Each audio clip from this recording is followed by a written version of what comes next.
People always ask how I balance my family life with 400 shows a year. I'm just doing what I love with the people I love. It's my magic life.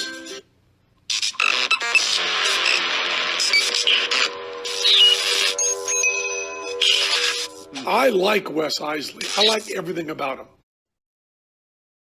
All right, we're back with our second podcast episode with Kevin Spencer. Kevin was on just a couple weeks ago, and we were like, hey, we've gotten all this stuff, but I want to talk about your new stuff. He's like switched careers. We didn't even get to the new career in the last podcast. And I still, during this podcast, need to catch up and get to this new career switch because we didn't even get there.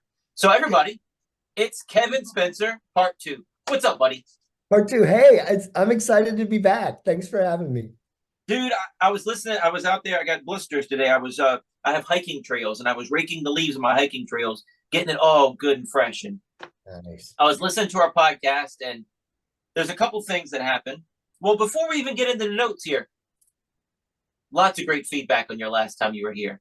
People are saying, man, Kevin, I love Kevin. I loved hearing you guys together. That was awesome. People loving part 1. One of my patron people said they want a full episode with just Cindy. You didn't talk enough about Cindy.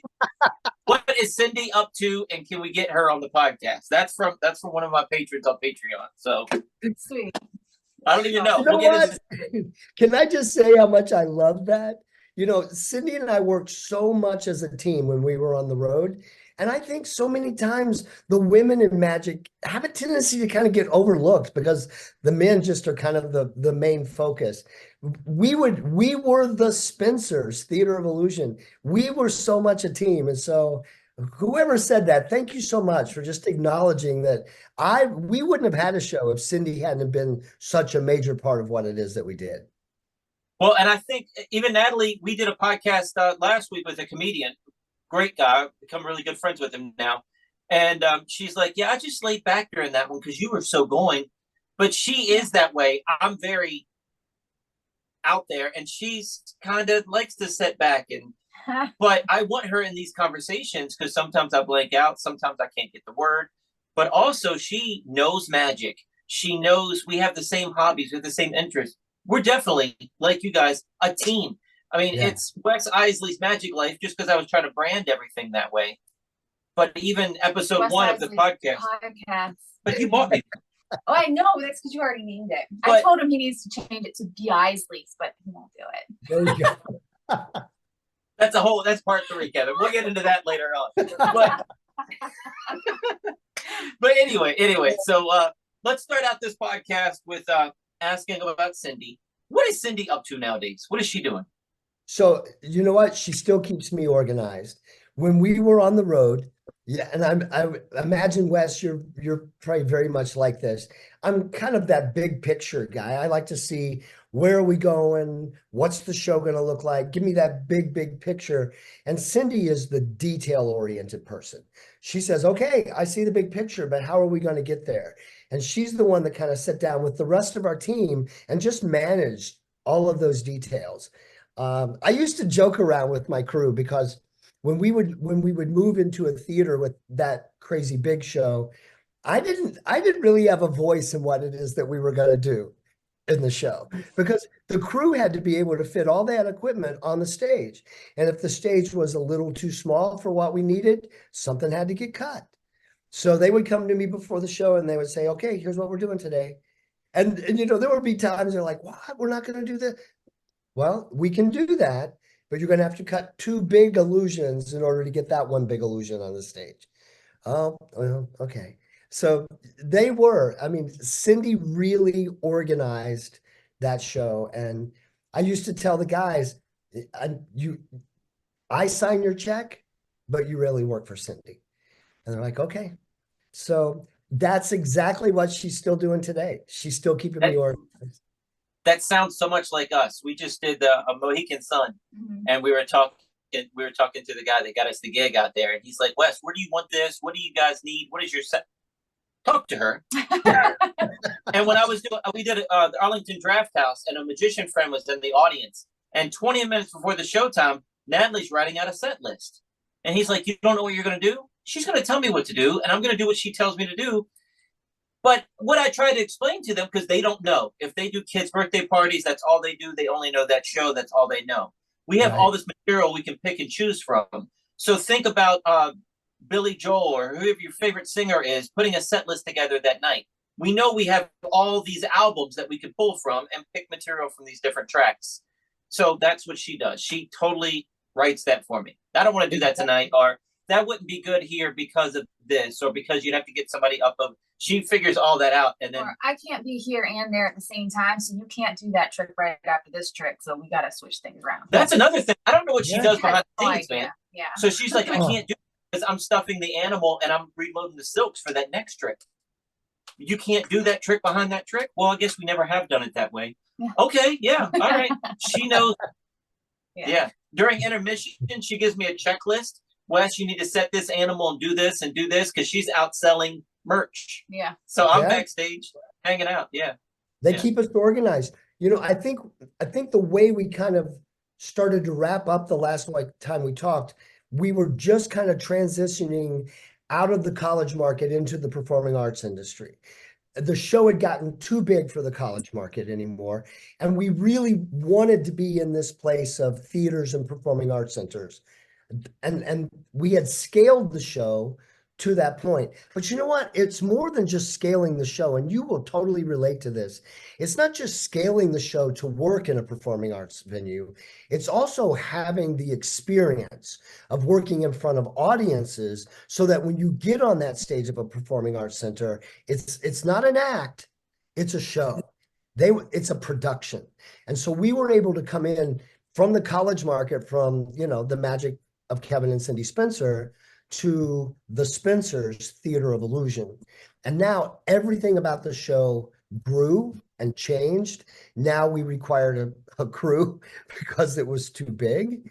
And I couldn't manage all of that in the same way that you guys can't. You have job descriptions, and this is what you do, and this is what you do. I had no idea what happened backstage. I didn't go backstage. I don't know what happens back there. And my guys used to always say, it's a dance. It's a dance in the dark, because it is pitch black backstage.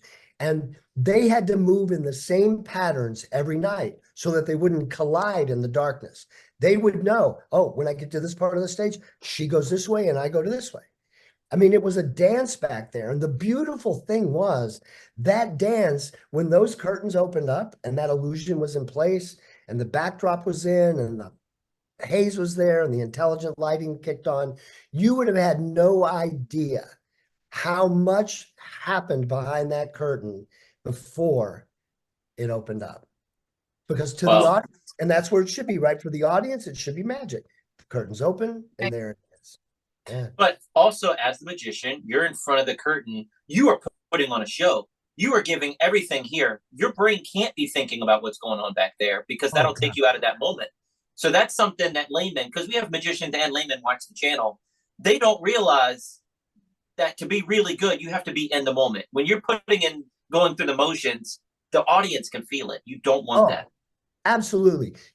And I think it's exhausting as a performer. If you are really performing, you are so fully immersed with your audience every night, because that's where that spontaneity comes from. Sure, we kind of know what we're going to say and what we're going to do with the illusions and the effects that we do on stage, but being in tune with your audience so that you can have those moments of spontaneity, that's as much the magic as everything else. And we have to be focused on that moment. You can't be worrying what's happening backstage. I always I teach magic lessons to little kids, and I always tell them, I mean, it's 5 years old to 18 years old, but I always tell them about Matt King. You would never know that was the same show that he just did at the 1 o'clock show, you know? I mean, it's exactly verbatim, and these spontaneous, he's just that good of an improviser that it makes every show feel like, oh, that's happened to him 5,000 times before, but he pulls you in and you fall for that. In the last podcast, we talked about Jim Steinmeier. You called him and he said, you're not ready. And then he called you a year later and said, Kevin, you're ready. And then we got to another subject. Something happened. I want to know more about the Jim Steinmeier collaboration because from a magic buff, I just want to know about this. How did that go? What did he do? Was he involved? He didn't go on the road with you, but what happened there? I, so one of the greatest relationships we had, and I still think even today, one of the relationships that I probably value the most is that relationship that we developed with Jim. Early on it was, magician and creator. We wanted to buy some of the illusions that Jim had created. But as our relationship grew, and as Jim got to know who I was as a performer and who we were as a team, he was able to really come up with some amazing magic for us that nobody else in the world was performing.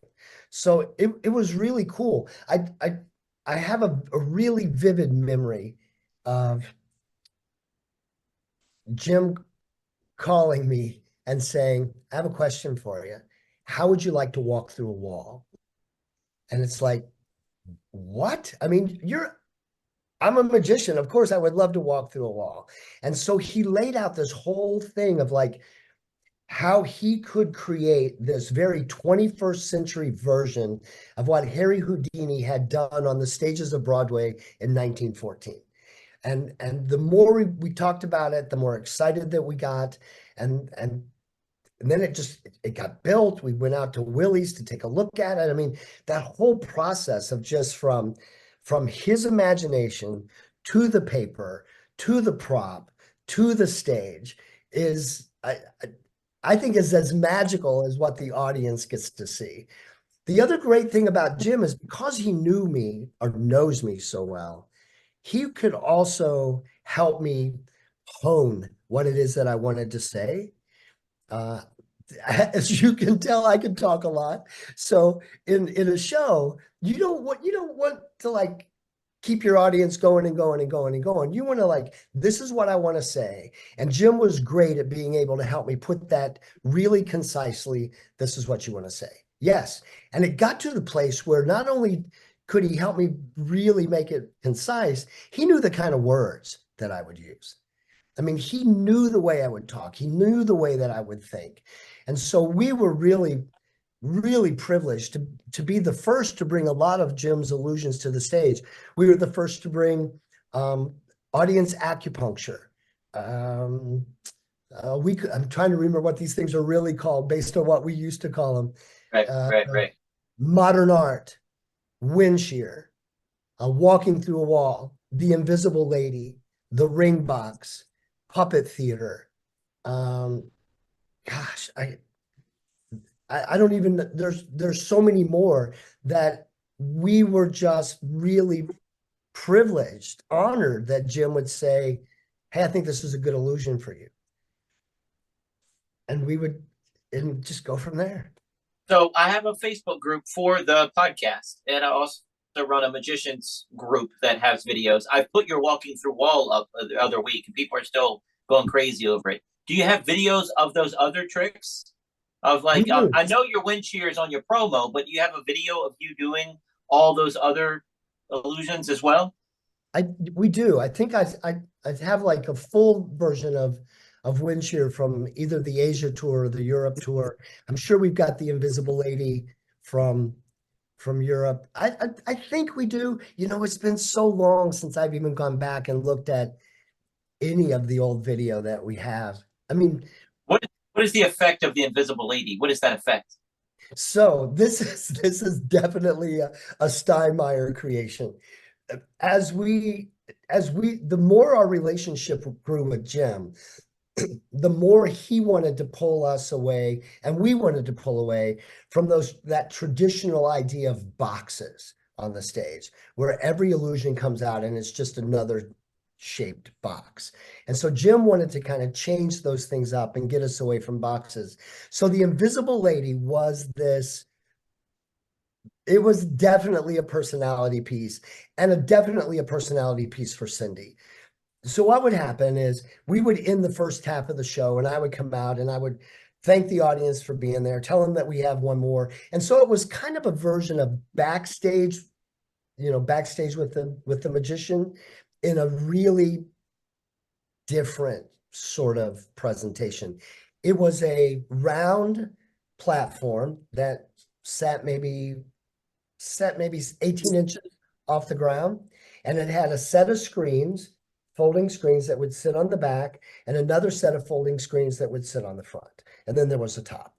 So I would come out and I would talk about the invisible lady, and I would introduce the invisible lady, and I'd go like this, and all of our moving lights would like catch her over here, and I'd say she's going to step inside the box, and I'd pull the front off, and the lights would follow her up the stairs and into the box, and then we put the screen on, and we turn it around and pull it off, and Cindy would be inside the box.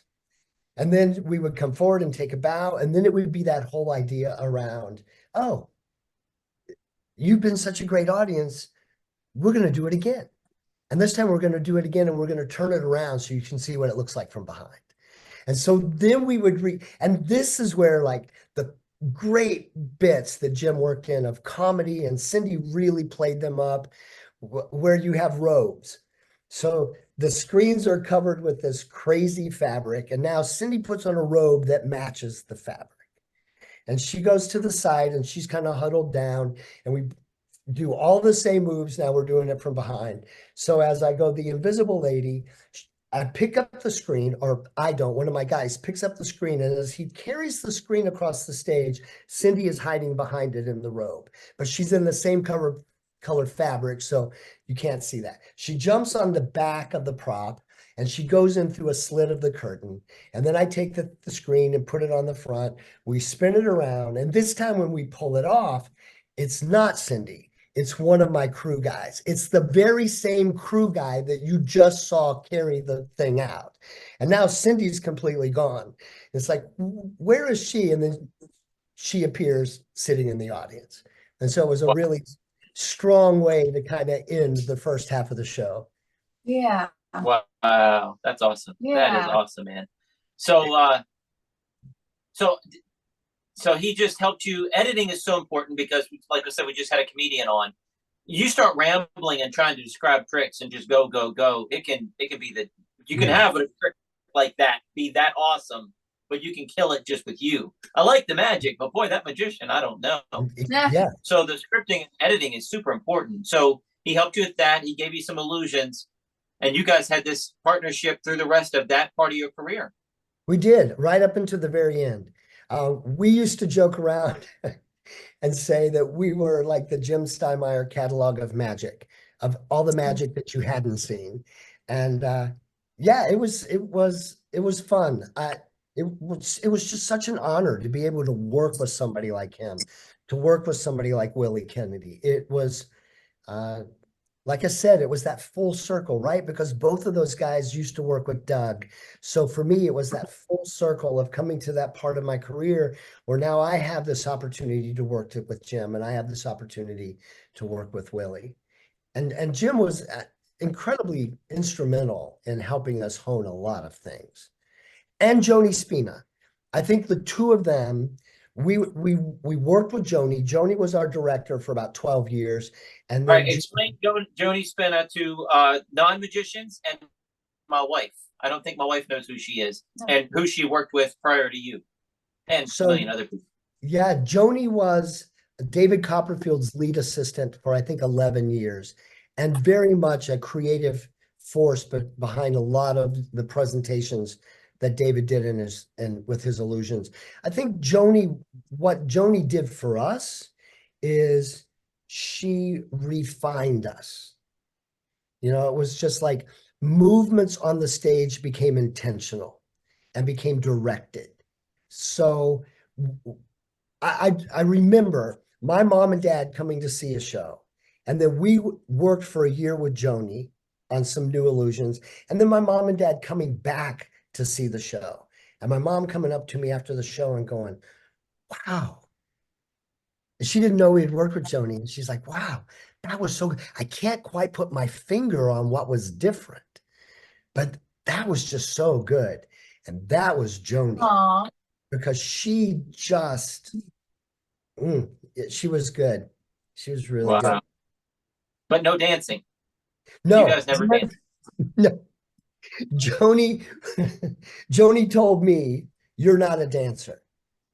You're a stancer, but you're not a dancer. So I'm going to give you lots of strong ways that you can stand and ways that you can move and ways that you can position yourself on the stage, but you should never dance. Yeah, I have zero rhythm, so she would tell me the same thing. It's bad. It's awful. Once we worked with Joni when we put wind shear. That was the first time we worked with her, was when we put wind shear in the show, because we wanted this illusion to be strong and powerful.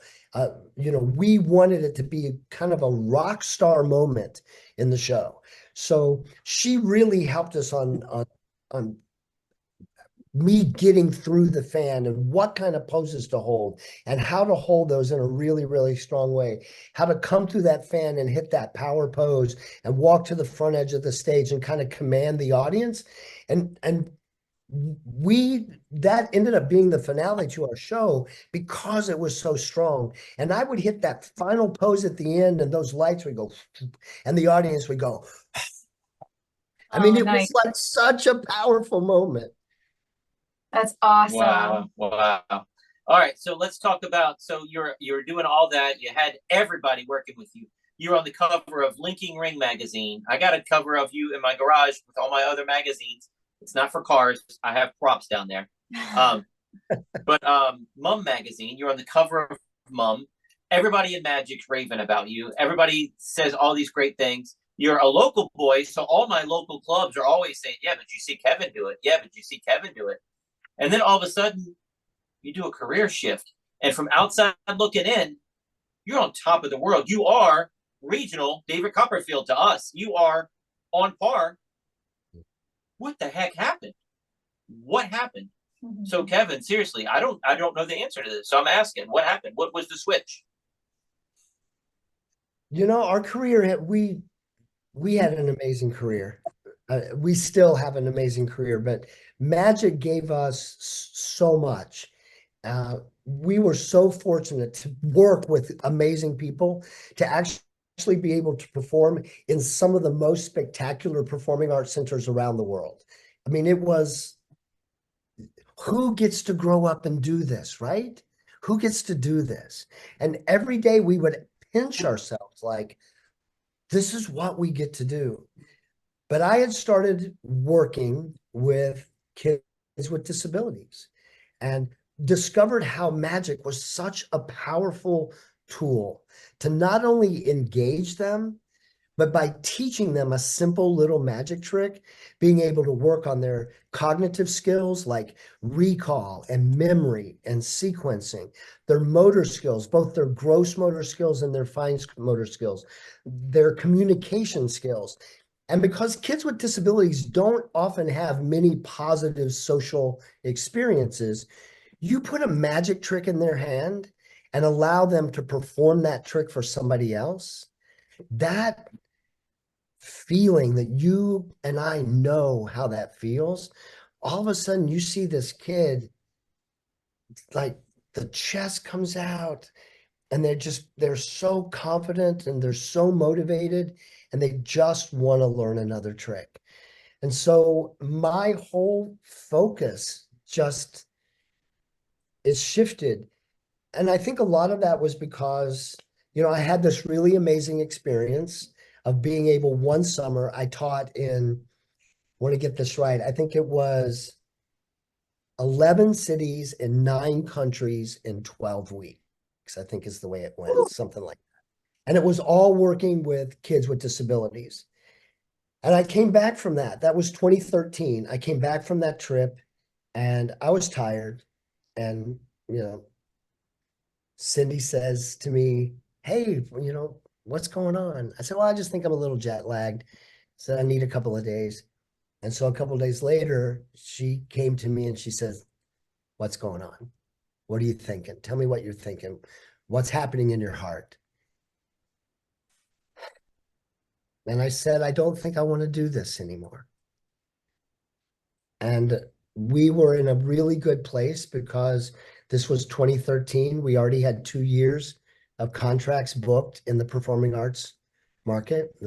So we came to our crew and we said, May of 2015 will be our last show. And I'm going to start really focusing on the work that I'm doing with kids with disabilities and people who can use magic in a completely different way. And I found my Wow. heart. I found my No. heart. So was there like a farewell tour? Was that revealed to the world? Because it was just kind of just a outside looking in. It was just a total 180. Did you say goodbye on the end or anything?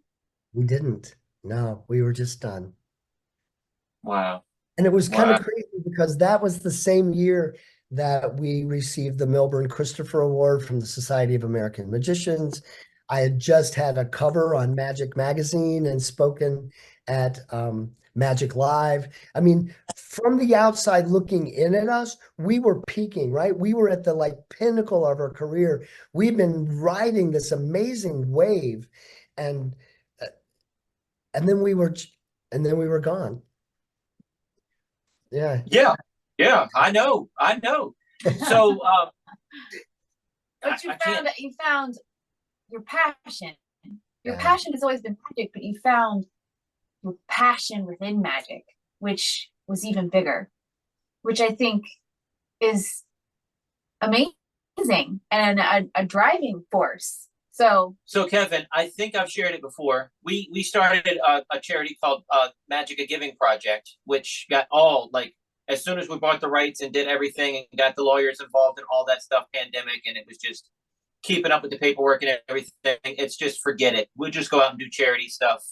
It'll be fine. We don't need a charity. But going to children's hospitals. This is a story I don't think I've shared with you, but I know I've shared with my listeners somewhere along the line. It was Christmas Eve. Her father is a cancer doctor for kids, and I'm going room to room. Christmas Day, I'm going room to room at the Children's Hospital, Carillion Hospital in Roanoke. And I walk into one room. Now, the way I always tell the story, when I was 18, I went to King's Daughters Hospital with a show I was doing. And they had all the kids in the room, and they said, go perform for Tommy. He's got cancer. He won't be here next week. This was before HIPAA laws. Thank you, Natalie. Mm-hmm. And that was before HIPAA laws. So nowadays, you go into these rooms, and they're like, that's Tommy. He's 14, go. And if you're a magician watching this and you don't know what you're getting into, it's overwhelming. There could be trachea tubes. This kid had a trachea tube in, and he was out with medicine, I'm guessing. It could be a broken arm. It could be AIDS. It could be cancer. It could be, I don't know. I'm just on a children's ward. Mm-hmm. I go into this room, and I walk up to Tommy, whatever this kid's name is. I look at him. I see he's out, and I try not to act like I'm surprised or anything. And I just turn to mom and dad and the little sister, and I start doing some magic at his feet on the bed. The little girl gets totally into it. Mom, watching the little girl's reaction, she's pulled into it, and dad's just sitting back just watching. As I'm walking out of the room, dude, the dad grabs me on the shoulder and turns me around and says, I can't thank you enough.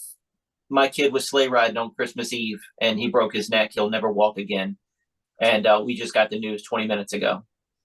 Kevin, I felt like the lights turned on in the room brighter when I was performing magic for the family. The heat went up in the room. Every time I tell the story, I get goosebumps. I can totally see this passion of going on our world and spreading this joy that you have. I can totally see how that's a drug because it's something we have that no one else can do. It's amazing. Yeah. Yeah. Thank you for sharing that. It is amazing. I think, while we were still on the road with the show, I was still working in hospitals, mostly with the magic therapy program. So we call it magic therapy, like dance therapy, music therapy, art therapy, drama therapy, magic therapy. Today, it is a very manualized, very systematized program. It has the endorsement of the American Medical Association, the American Occupational Therapy Association, the American Physical Therapy Association. We've published about 15 studies in peer-reviewed medical and healthcare journals on the impact and the benefits of learning to perform simple magic tricks for children and adolescents with disabilities. We're just getting ready to kick off a study in Malaysia on how using magic tricks might be able to be used as a distraction technique to reduce pain in pediatric patients. We had a really great study in Hong Kong using magic tricks and mental health concerns and mental illness, and working on depression and anxiety that won first poster prize at the International Mental Health Conference in Hong Kong that year. So I've been doing this kind of magic therapy work for a while, and I guess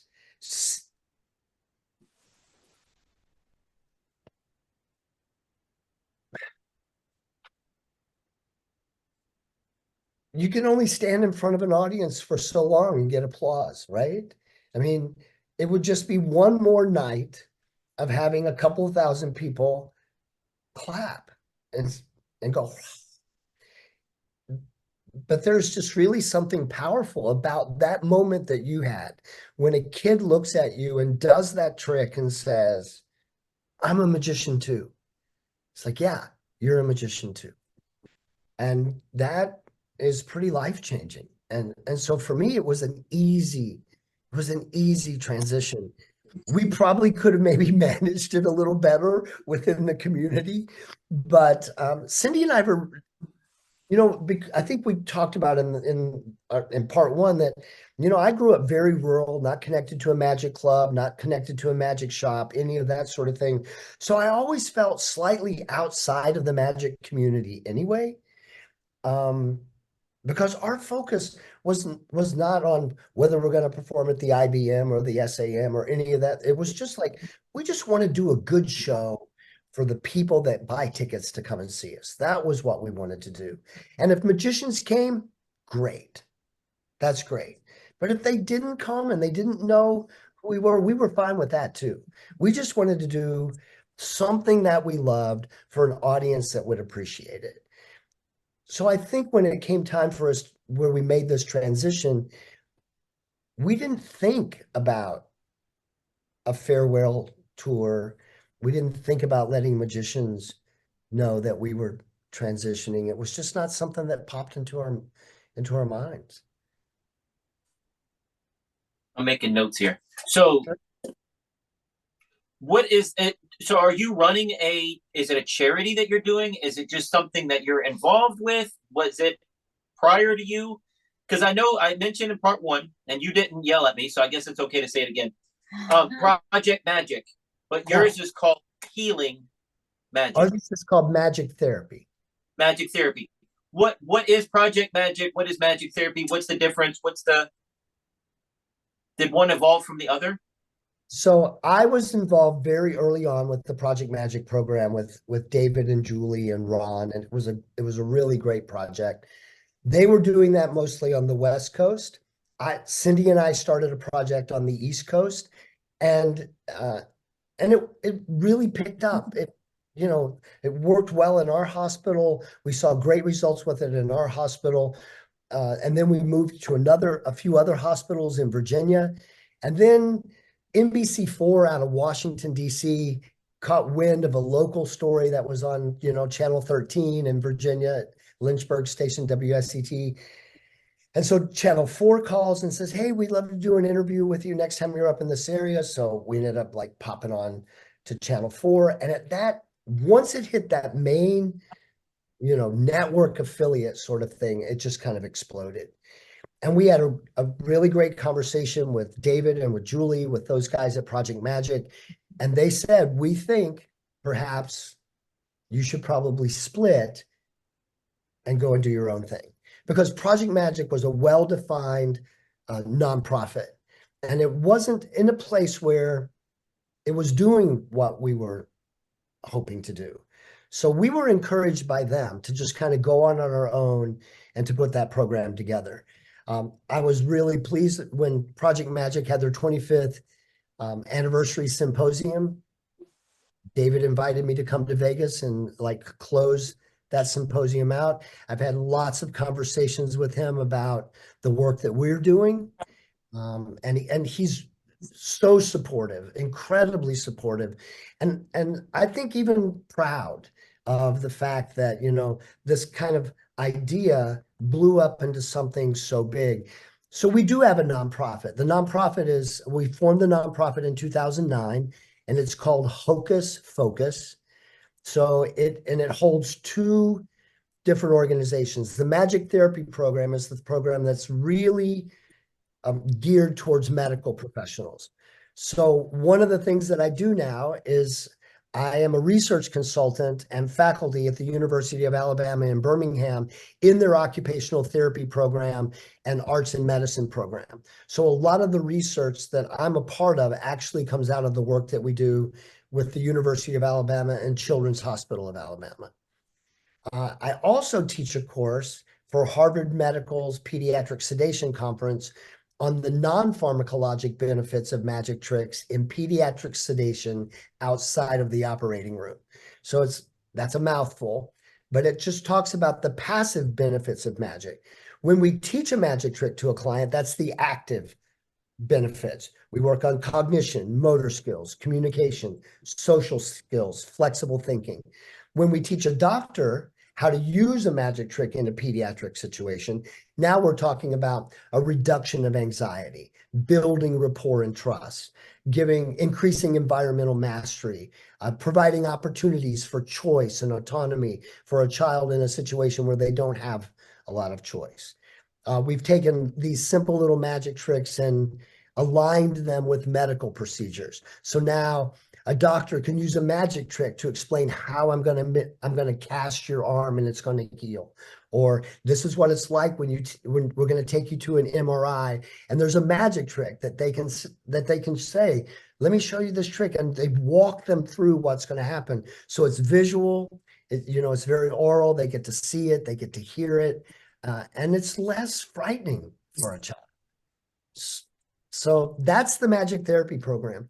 Then we jumped that program into school systems around 2010.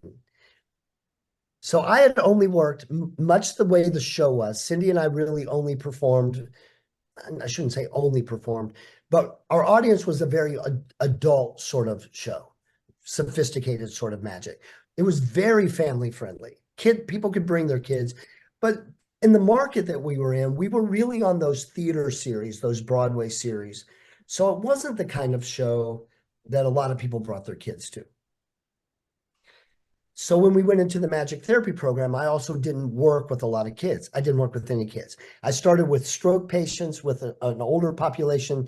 And as we continued to expand, we started working with 20-somethings with traumatic brain injuries or spinal cord injuries, that sort of thing, car accidents, sporting accidents.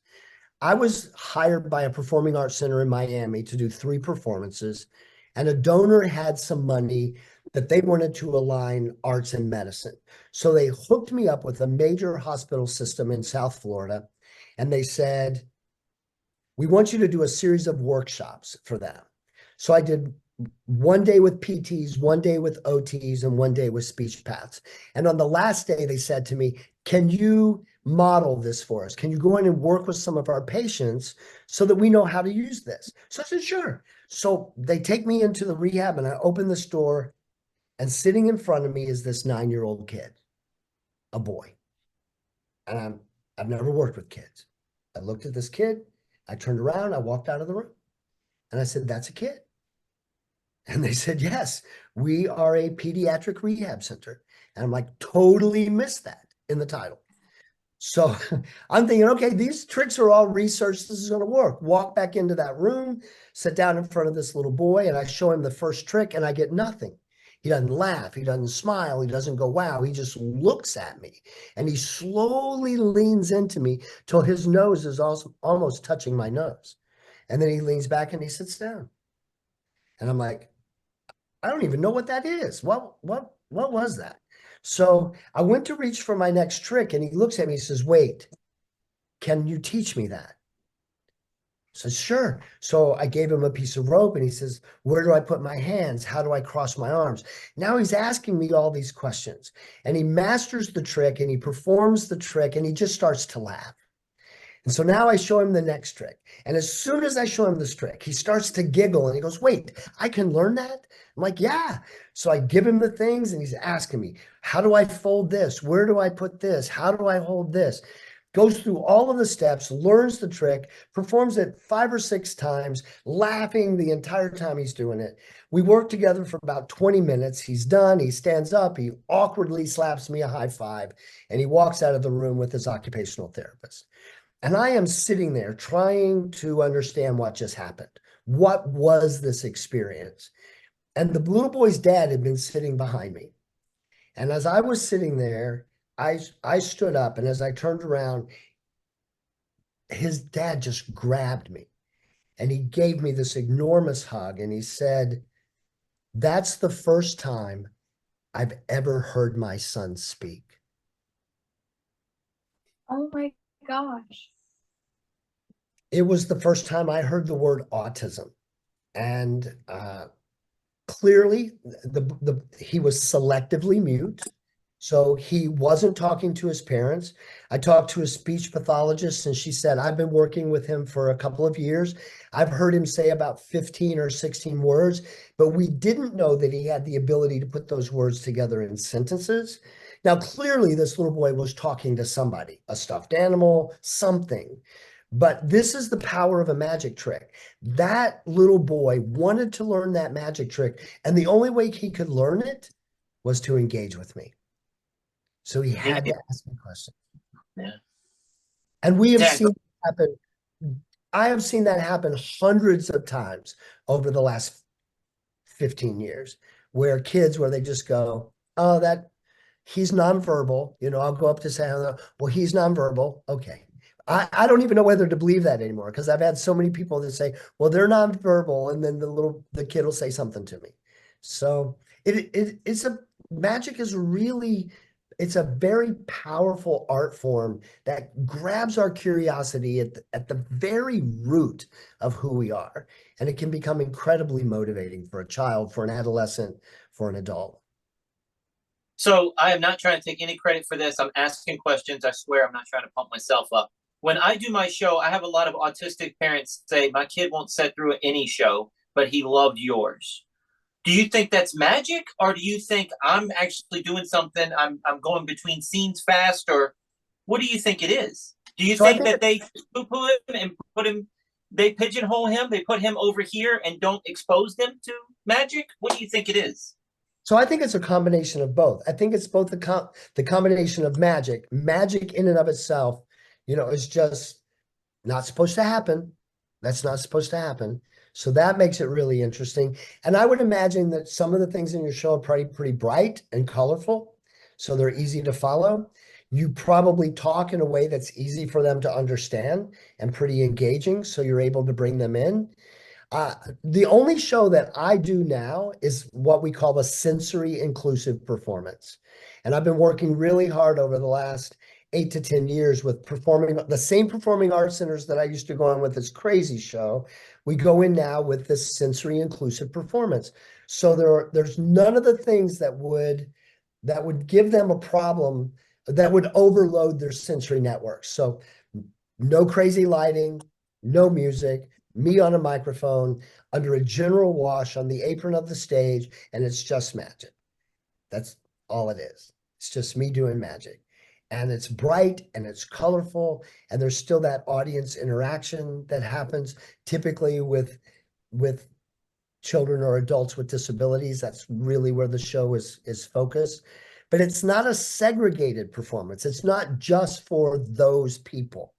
It is a show for everybody, because I think one of the things that we need to do in our society is become more comfortable around people who are different than we are.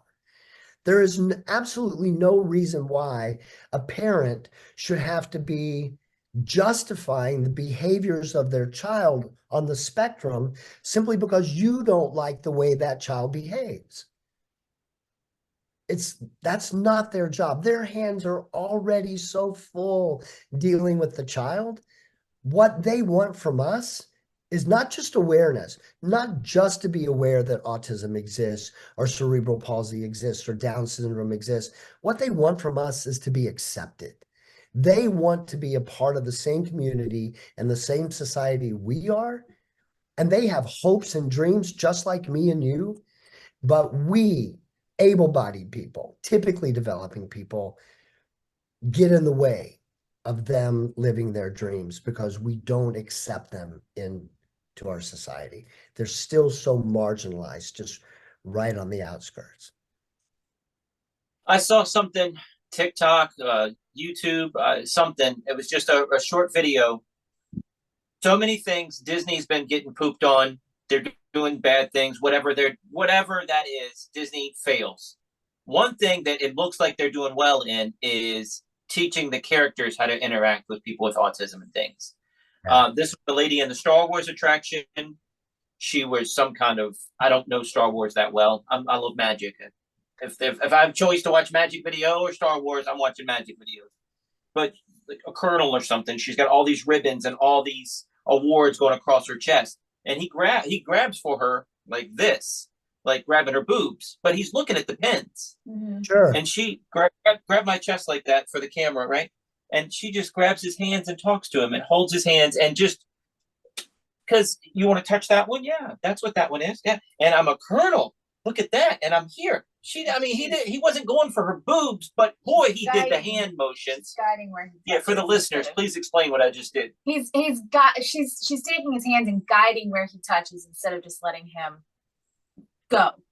So, but it was a beautiful video. She was being kind, and she was being gentle, and she was understanding and loving and understanding. It wasn't all right, this is what I'm supposed to do. She was like talking to him and taking time and explaining, that means I'm a colonel. That one means that I defended the Galaxy Alliance and da-da-da-da-da. And I got 10 for that one back in 1922. It was great. It was great. And he just wanted a picture. He just wanted a hug. But he was like, you got new medals because I just saw you yesterday and you didn't have that one. Because they remember. Oh, yeah.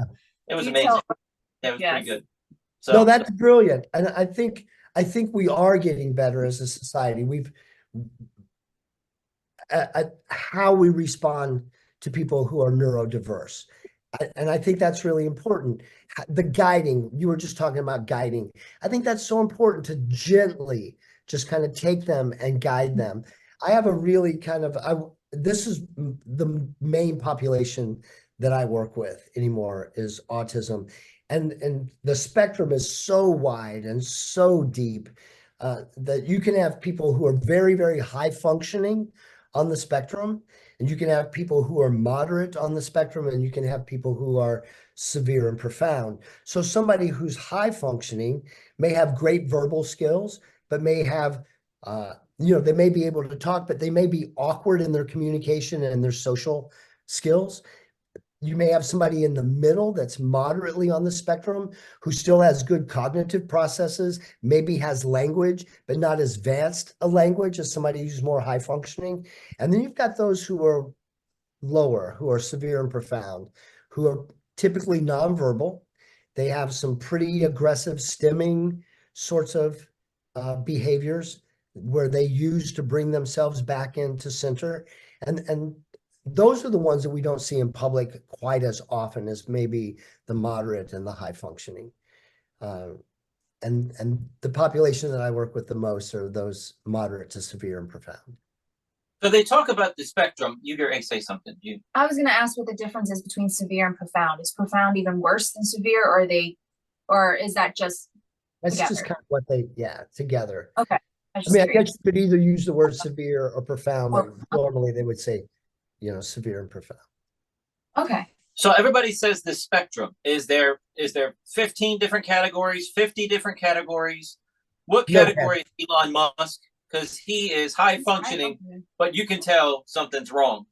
Are there autistic people? I mean, he says he's autistic, but the way he pauses, like robotic. I mean, he's got that, like you were saying, it's a little awkward, but he's high functioning. So, but are there autistic people that are on the spectrum that you wouldn't even know? Is there that kind of spectrum?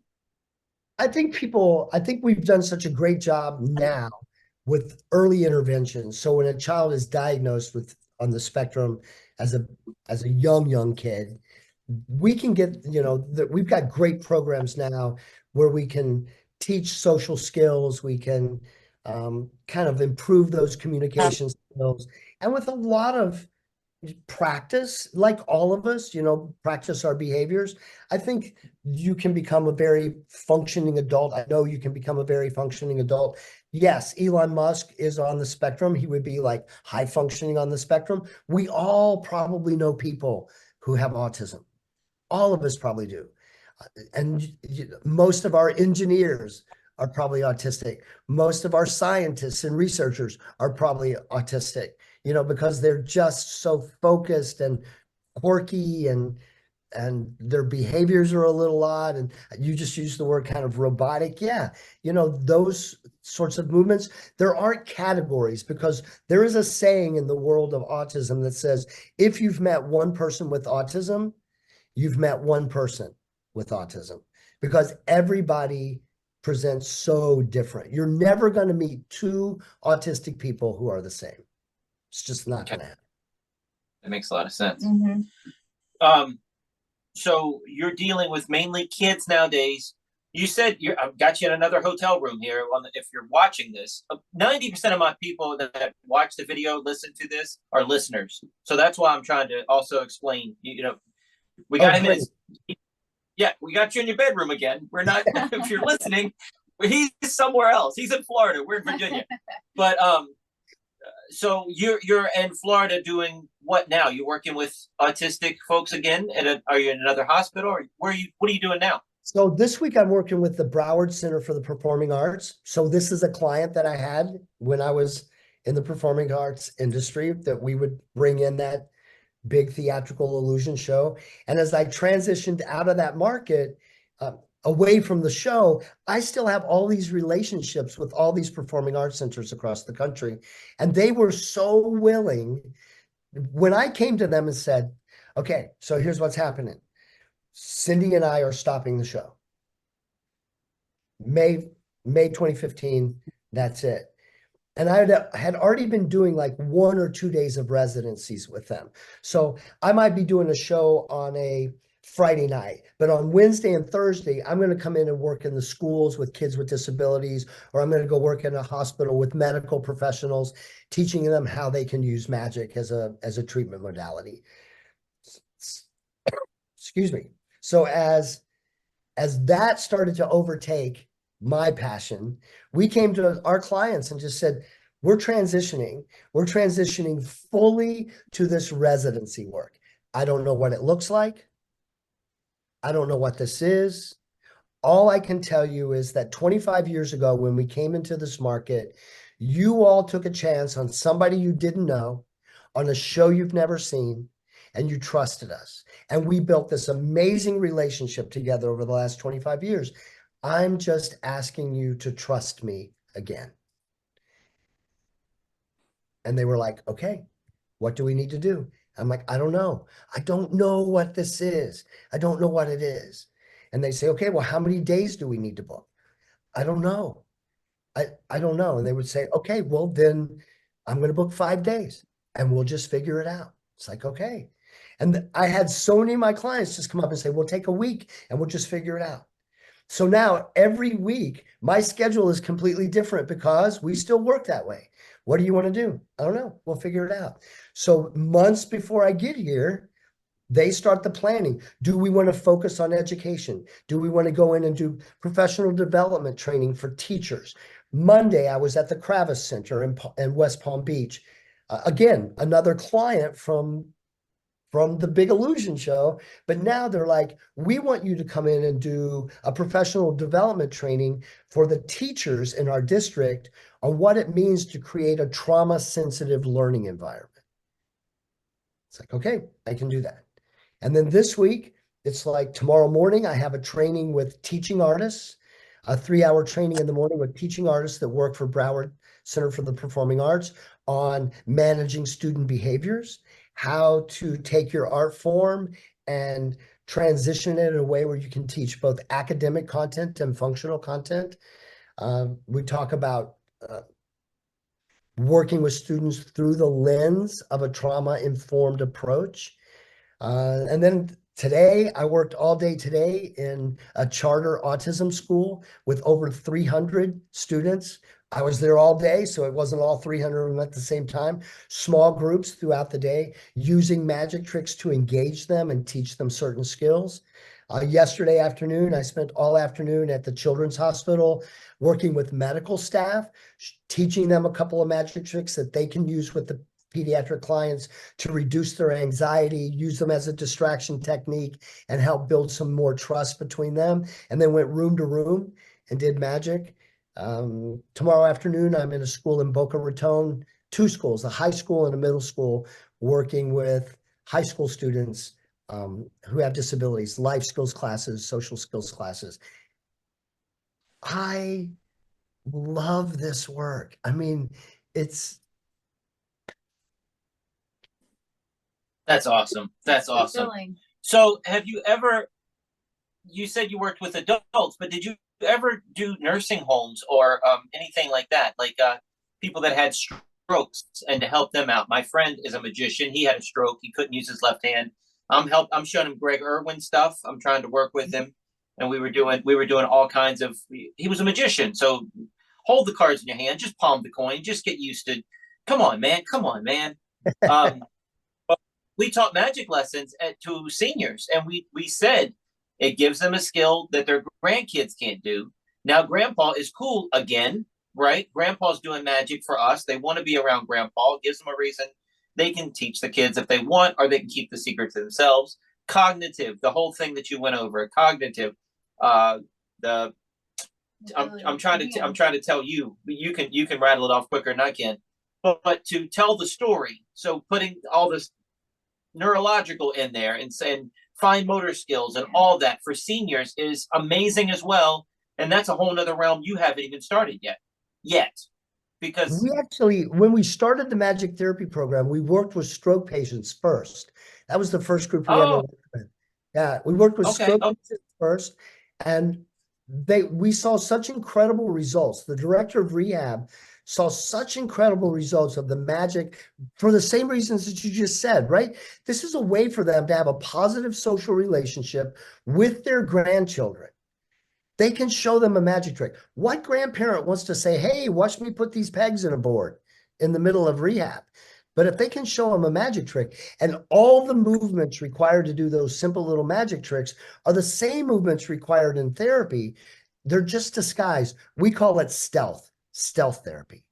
I can't tell you the number of times we would come in to work with those older patients and they would say, do we have to do therapy today, or can I just learn another magic trick? Sweet. That's awesome. Yeah. My friend, when he had a stroke, he's 80, but he's with it, right? He had a stroke. I mean, he can't use his left hand, but his grandkids would come in, and his grandkids are like 18, 23 years old. Hi, Grandpa. How are you feeling today? And it's like, no, dude, that's my friend. Don't talk to him like he's gone. Yeah, like he's not there. What are you doing?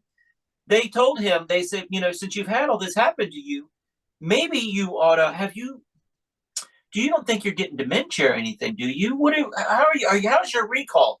So look, they asked him that. And then he did a Harry Lorraine trick, asked them to name 13 items, and then said, okay, give me random numbers. And they said 7. He said banana. They said 13. He said this, because Harry Lorraine taught them. Do you know that trick? Yeah, that's awesome. Right. So he had them write it down because he knew they wouldn't remember. But then he said, leave me alone. I know what I'm doing. That's beautiful. Yeah. It was awesome. I love him so much, man. Yeah. I do think that's one of the things that really bothers me is when people kind of baby talk people with a disability or people who've had a neurological event or that sort of thing. I hate that. They're not babies. They don't need to be talked to. They don't need to be talked down to. They just need to be treated like a human being. Right. Like they all want to be treated. They want to be seen. They want to be heard. They want to be acknowledged, just like we all do. They don't need to be baby talked. Yeah, that bothers me too, but I don't know how to put it into words. And it's like, it's his granddaughter. That's their relationship, maybe. And who knows, the daughter might go home and say, he's really, you don't know what goes on in that conversation. So she's coming into it. Now that she has a driver's license, she can go visit him by himself. And that's how they are. But yeah, I've never baby talked a senior. No. No. Yeah, it's not something. But Mhm. yeah, that's something. But dude, getting back to your career, 2015, you're doing a whole shift. In my mind, 3 months earlier, you had just gotten your CDL. So I can't imagine why would you go through all that work? In my head, you only did that like 2 months prior. It was a lot sooner. I mean, it was a lot later than that. I think I got my CDL in maybe 2007, maybe. Okay, all right. So it wasn't 2014. Okay, all right. Dude, we've already gone through an hour. Are you kidding me? Oh my gosh. Come on, dude. Dude, we love you. You're so awesome. I hope I didn't say anything bad. I'm telling you, if I said something, I didn't mean to. I love you. I just whatever. My word. But listen, people are loving you, man. We got comments like crazy. Everybody loved your episode. Thank you. I think it's just your ease and your love. And in my heart, I'm watching this. If you watch this video online, you'll see Kevin well up a couple times. Yeah. It just shows you how awesome and how passionate and how sincere this guy is. He's not just putting on a show to go around and make a career out of it. It's coming from his heart, and we can see that. And that makes me love you more, dude. That's all it is. That's all it is. You're awesome. So next time we see you, it'll be you and Cindy in a room together, and we'll interview both of them, or just without you. We'll just get rid of you, because that's requested by the listeners. They want Cindy. They want Cindy. I'll ask her for you and see what she says. All right, Kevin, you're the best, man. Thank you so much. The only thing left we have to say is see you next week. Check us out online at wesisley.com and patreon.com/Wes_Isley for behind-the-scenes videos, blooper videos, never-before-seen footage, discounts on merchandise, magic trick tutorials, and more. That's Wes Iseli, spelled WESISELI.